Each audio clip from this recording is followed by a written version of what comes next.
ഹോസിയ ആമുഖം ബി.സി. 8-ാം ശതകത്തിൻ്റെ ഉത്തരാർദ്ധത്തിൽ വടക്കൻ രാജ്യമായ ഇസ്രായേലിൽ ജെറൊബോവാമിൻ്റെ അന്തിമനാളുകളിലാണ് ഹോസിയ പ്രവാചകദൗത്യം ആരംഭിച്ചത്.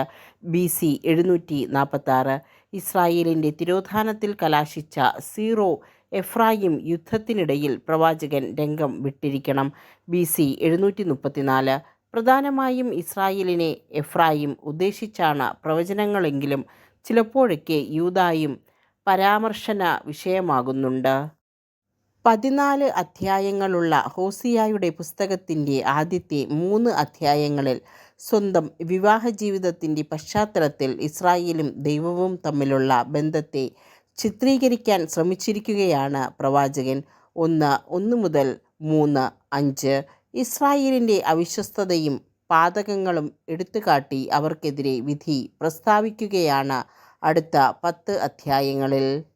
4, 1 മുതൽ 13, 16 പശ്ചാത്താപത്തിനുള്ള ആഹ്വാനവും രക്ഷയുടെ വാഗ്ദാനവുമാണ് അവസാന അധ്യായത്തിൽ.